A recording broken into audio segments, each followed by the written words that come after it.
Whilst we have won this election convincingly, it appears increasingly likely that we will also govern in majority. Tonight, Peter Gutwein returned to power with Tassie voters securing a third term for the Liberals. We'll explain how the Premier's decision to call the election early may have been vital in his re-election. It's Sunday the 2nd of May. You're watching 6 News also tonight. I'm so angry because of this organisation. Our government is so careless. They even don't care about what public is suffering. They don't know from which thing we are suffering. There are so many people who are standing over here and fighting for this thing. India reaches breaking point with over 300,000 coronavirus cases being recorded every day, but experts say it could be much higher as oxygen tanks are giving police escorts in the streets. And Joe Biden marks 100 days in office since taking power on January 20th. Our US correspondent will take a look at some of the challenges ahead for the 46th president following his address to Congress earlier this week. Madam Speaker, Madam Vice President, no president has ever said those words from this podium. No president has ever said those words, and it's about time. Good evening. Tasmania's Premier Peter Gutwein has been returned to power after the state headed quietly to the polls yesterday. It means the Liberals will serve a third term after a whirlwind campaign set in motion when Gutwein called the snap election in late March. Analysts say his decision to call the election 1 year before it was actually due may have been vital in his re-election. Let's go live now to Chief Reporter Connor Aforka. And Connor, how does that actually work? Leo, Tasmania is somewhat of an outlier when it comes to elections. All other states and territories have a fixed 4-year term. In Tasmania, they have a maximum 4-year term, meaning that an election could really be held at any moment. In this case, it was called 5 weeks ago, 1 year before it was actually due to be held. Now that's because Premier Peter Gutwein called the election in the interests of stability after the Liberals were reduced from a majority government to a minority government. Others have suggested that he tried to ride the wave of pandemic popularity afforded to other incumbent governments, such as those in WA, Queensland and New Zealand. Now this, of course, all follows 5 weeks of campaigning which centred around health and the economy. Yesterday, Tasmanians headed to the polls, downing a democracy sausage and casting their ballots. Now let's take a look at those all-important results. 25 seats were up for grabs in the state election. 13 were needed in order to secure a majority. Last night, 12 were secured by the Liberals, and that was enough for Premier Peter Gutwein to declare victory in a speech made last night. The most recent count can be seen at the bottom of your screen now, Gutwein vowing not to govern if his party fails to reach 13. Labor conceding their loss last night, with opposition leader Rebecca White, a heavily pregnant opposition leader, unlikely from the beginning to ever form government. The Greens say they're back in town after a swing towards them. Now let's take a look at some of those concession and victory speeches last night. Well, ladies and gentlemen, what a night. What a night. And whilst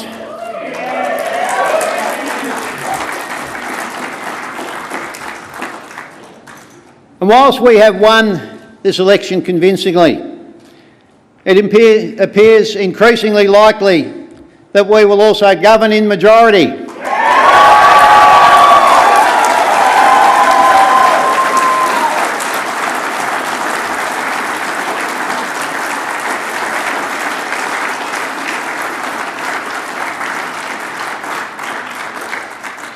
And whilst obviously there's some counting to be done, it would be an absolute honour and a privilege to be given that opportunity by the Tasmanian people.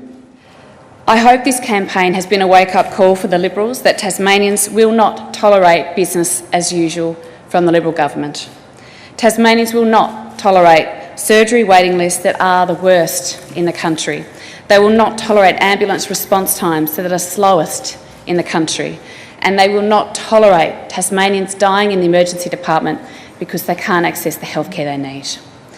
And Tasmanians will not continue to tolerate the endless infrastructure promises that are never fulfilled. Just because we have fallen short of forming government at this election, it does not mean that we will stop fighting to make Tasmania a better and a fairer place. This election saw the Liberals vying for a historic third term and two leaders fighting for their political lives. Both leaders said that they would not lead a minority government. We're still waiting to see them bow out. Now, it is always going to be a tight election, a nail-biting finish. And Leo, tonight the count continues, and it may well do for a couple more weeks.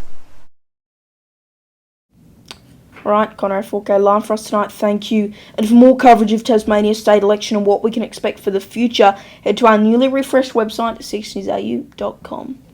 To other news tonight, and the co-chair of the National NAIDOC Committee says he's stunned over an application to trademark the phrase always was, always will be.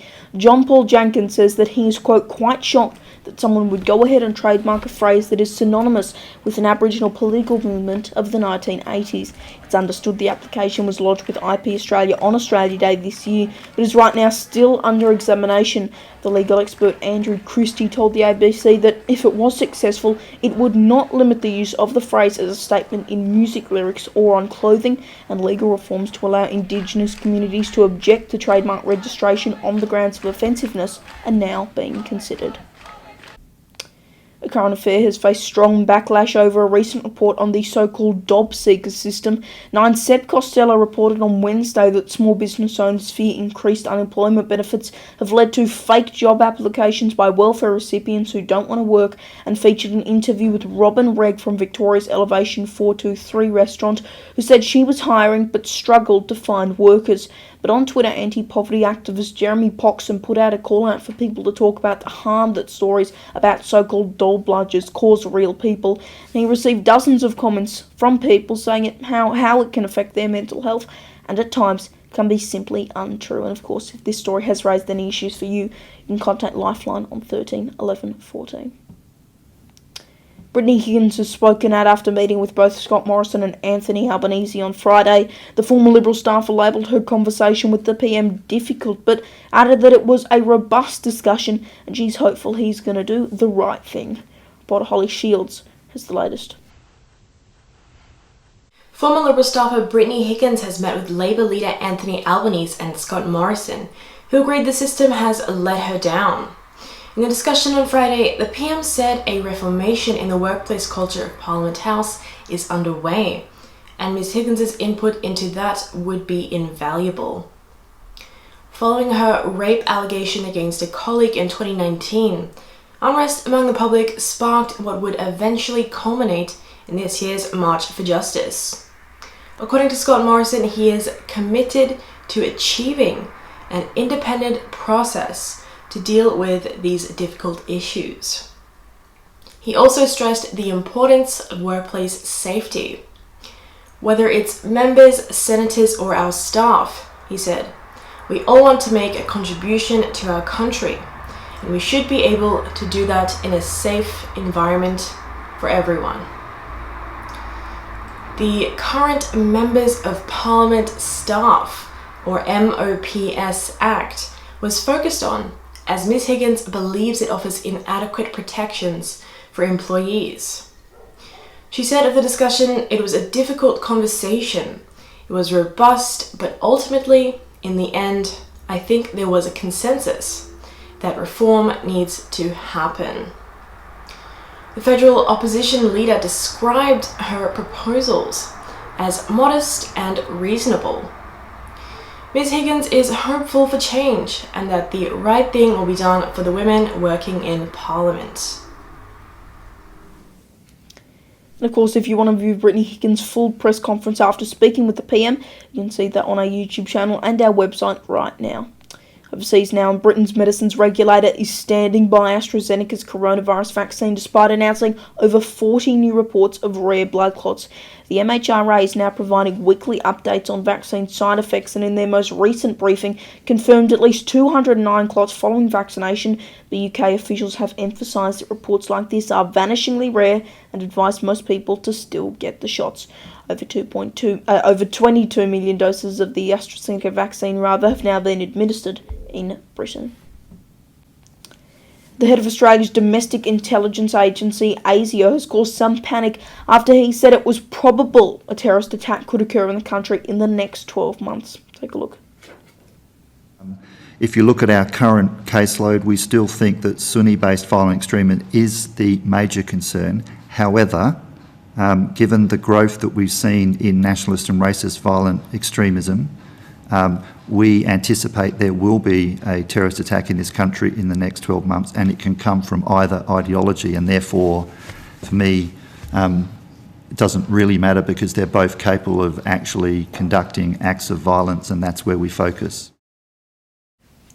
So again, that caused a lot of worries and some pretty concerning headlines in the mainstream media, but in reality, there's no need to panic because it's been probable for a number of years. Some reports even indicating it's been like that since as far back as 2015. Now, this all comes as Senator Kristina Keneally vowed Australia's democracy would not be undermined by far-right extremism, as a joint committee heard she'd been the target of terrible abuse from neo-Nazi groups.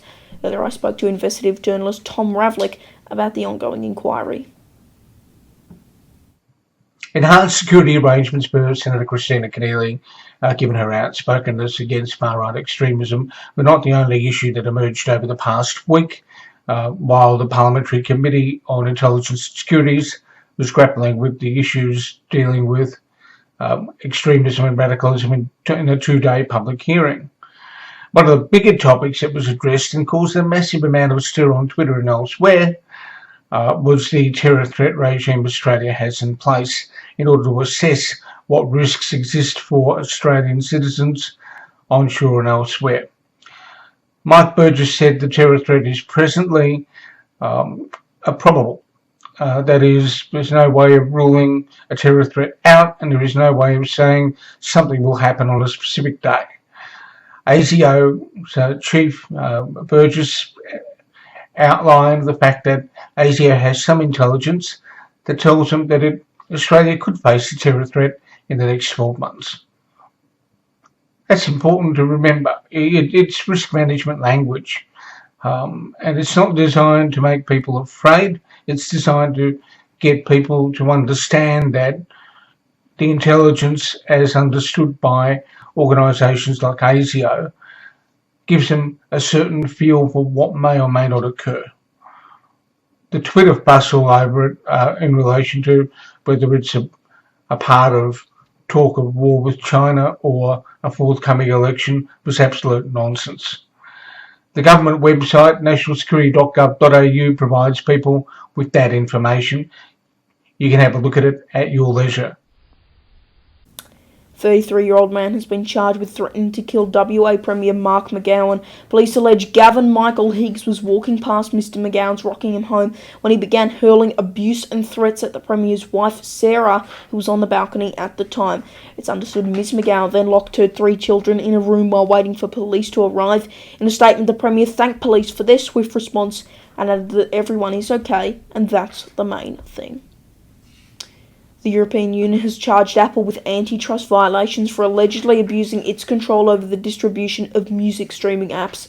EU regulators say Apple distorted competition by limiting how app developers can inform users about cheaper ways to subscribe outside the app, with the Wall Street Journal reporting that Apple's in-app payment system imposes a 30% commission on purchases inside many of the most popular apps such as Spotify and Fortnite. If found guilty, Apple could face a fine of up to 10% of its annual revenue and could be forced to adjust its entire business practice, although it can appeal any decision in court. India has reached breaking point with over 300,000 COVID-19 cases being recorded daily, along with dozens of deaths every single hour. In the space of just 3 days, the country reported more than 1 million COVID-19 infections, leaving its hospital systems overwhelmed. Eerie images have been taken on the ground showing deserted streets in Mumbai and roadblocks in New Delhi, all due to a strict lockdown which authorities say may not end anytime soon. And in a cruel twist, given it's the world's biggest producer of vaccines, it's now been revealed that India does not have the stocks for the estimated 600 million people now eligible for jabs. Senior reporter Darby Travers has the latest developments. In the space of just a few weeks, COVID-19 numbers have skyrocketed in India, and there's no sign of them slowing down. In New Delhi, car parks have been converted to crematoriums, and relatives of infected people are now crowding outside hospitals and pharmacies in search of treatments to help save their loved ones. Video of an oxygen tanker truck escorted by police with sirens wailing has also gone viral, with it being labelled more precious than gold, while the ABC reporters oxygen is also being sold on the black market. Australia will provide more than 500 ventilators to assist India, with Germany, Ireland and Taiwan also providing support. Cricketer Pat Cummins has also donated $50,000 to go towards medical supplies in the country, saying on social media that to know so many are suffering so much at this time saddens me greatly. Flights from India have also been suspended, with Prime Minister Scott Morrison saying the number of Aussies returning from India with the virus is putting pressure on mandatory hotel quarantine. Meanwhile, another COVID crisis is right now unfolding thousands of kilometres away, with Brazil topping 400,000 coronavirus deaths. Health systems remain under intense pressure due to combining factors of both the new virus variant and a lack of vaccines administered. In fact, less than 7% of Brazilians are actually fully vaccinated, in part because of a storage of jabs, preventing many from getting their second jab. The country's President Jair Bolsonaro has been widely criticised for his handling of the health crisis, and in a recent television interview he attacked a number of governors, accusing them of using lockdown to suppress the public's right to freedom of movement, and threatened to use military force to intervene. Brazil's 7-day case average is currently around 60,000. US President Joe Biden has marked a massive milestone for any president: 100 days in office. Faced with rising division in the country over many issues, he's faced plenty of praise and plenty of criticism over his recent address to Congress, which a CBS News poll showed had an 85% approval rating amongst Americans, though that may not be entirely true, because the network's Director of Elections and Surveys, Anthony Salvanto, mentioned on air that the audience was made up of mostly Democrats. There are still plenty of challenges ahead for the 46th president. Our US correspondent Jackson Gosnell has the details. Well, Leo, yesterday marked Biden's first 100 days in office, and just a couple of days ago, he addressed Congress talking about the progress that he's made within his first 100 days. Some of the highlights from the president were his coronavirus vaccine rollout. He's now met his goal of making every American eligible to receive a coronavirus vaccine by May 1st. We're actually to that point almost, but it was made available to everyone 16 and older before the May 1st deadline that the president set. And he also kept a vaccination record up. Now, they're actually going down now because more and more people are hesitant to get the vaccine or simply just haven't scheduled their appointment at this time. So he really talked about the coronavirus pandemic and his handling of that. But something that wasn't really talked about was the border crisis and the immigration situation, which of course many people have been separated at the border. That is ongoing. But we do know that not a single Republican voted for the COVID bill proposed by the President of the United States. And so that wasn't really talked about, but that was something that was done in his first 100 days. So a lot of people who love the president, support everything he does. And then on the opposite side, you have people who are not such huge fans of the president, but we'll see what happens as time goes on. Again, first 100 days happening many more days ahead as he rides out through the rest of his term and potentially goes up for re-election again. We'll continue to monitor the president from right here in America. Reporting in the U.S., I'm Jackson Gosnell. Back to you. We've now gotten the TV ratings for Joe Biden's Congress address, with Nielsen saying it attracted an estimated 26.9 million viewers across 16 US television networks. To break it down a bit for you, the address averaged 4 million viewers when it aired on ABC, NBC averaged 3.5 million, CBS 3.4 million, Fox 1.6 million, and on cable, MSNBC averaged 4 million viewers and CNN averaged 3.2 million, which the latter reports is well above average for both channels. For some comparison, former President Donald Trump's equivalent address in 2017 averaged 48 million viewers, and Trump's State of the Union last year averaged 37 million viewers. However, it's important to point out that these estimates don't account for all the other ways an address is delivered, including on radio and online. Alright, well now here's Ivan and Sarah with what's coming up later tonight on WAMN News. Thanks, Leo. Coming up on WAMN News, activists are once again demanding justice over misdue and punishment for police involved. Sued for a song, Clive Palmer ordered to pay copyright damages. WA small businesses to receive compensation from government over lockdown measures. Citizens over 50 are encouraged to roll up for WA. Plus, Dr. Andrew Miller's comment. Join us after 5:30 West Coast time on the WAMN News Facebook page and YouTube channel.